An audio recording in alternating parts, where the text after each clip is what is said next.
Secretary, this is outrageous. At your oath of office ceremony on February 2, 2021, you said, quote, "The mission of the Department of Homeland Security is to safeguard the American people, our homeland, and our values." On the website of DHS, it describes the mission. It says the Department of Homeland Security secures the nation's air, land, and sea borders to prevent illegal activity and is focused on securing our borders and keeping our communities safe. Sir, you're the 7th Secretary of Homeland Security in charge of the 3rd largest federal department in the United States and the largest immigration system in the world. You are given immense power and an absolutely critical responsibility. Of all of our federal agencies, sir, I think yours is the one that has the smallest margin of error. Because if the Secretary of Homeland Security is unable or unwilling to give these answers, to perform his duties and accomplish his mission, crime surges, chaos ensues, and innocent people die. Mr. Mayorkas, that is exactly what is happening on your watch.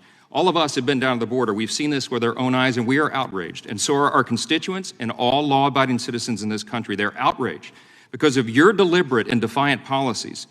These are the documented facts. We have a literal invasion of lawless masses flooding over our border from more than 160 countries. The safety and security of the American people are being directly threatened, and innocent children, sir, are being abducted, assaulted, raped, and murdered by human traffickers. Countless numbers of known terrorists and vicious gang members are clearly coming across our border and making their way into our communities all over the country. The precious treasure of American taxpayers is being used to incentivize and reward all this because illegals are given food, clothing, health care, cell phones, welfare benefits, and the taxpayers pay for ghost flights and bus tickets so they can send them around and secretly transfer these folks into all of our communities across the country. It is your policies, and because of them, that our entire country is becoming a crime scene. And we are dealing with a humanitarian disaster that would have been unimaginable just 3 or 4 years ago. Because of your policies, the drug cartels are making billions of dollars and building their empires, and they are drowning our streets in fentanyl and other deadly substances, and that has made drug overdoses, as you know now, the #1 cause of death for Americans ages 18 to 45.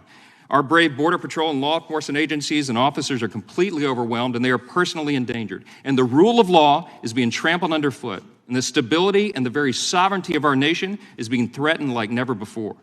I have a long list of questions I was anxious to ask you today, but I've been watching you. You know, you've been on Capitol Hill for 3 days now. You've been in 3 committees. You have an extraordinary talent, I think, for evading questions, and you've provided answers that are not accurate, and that's documented. You're insulting the intelligence of the American people, and you're subjecting them to extraordinary danger. This is not a game. It's been detailed over and over this week, and here again today. You have presided over the greatest immigration catastrophe in American history, and it's an objective truth that you have helped design and implement this system. You took your oath of office in February last year, and by the end of the first year, ICE recorded the highest number of border crossings and the lowest number of deportations in history. Fact.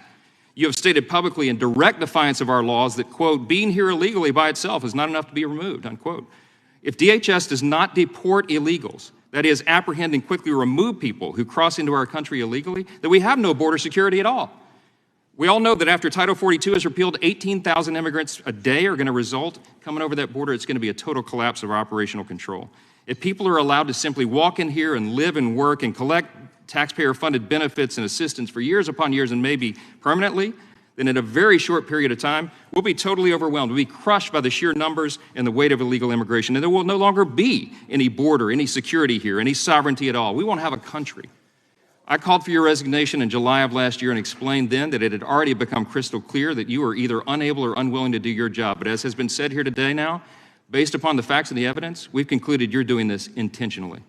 It is despicable. I believe these are impeachable offenses, and Mr. Secretary, my advice to you is to begin your search for a different career field very soon, because there will be an election and the American people will let their voices be heard on this, and we will be taking the majority. I ask unanimous consent to enter into the record a letter from 133 members of Congress to the Secretary expressing our concern that his actions in opening our border and inaction in enforcing our laws are endangering American lives.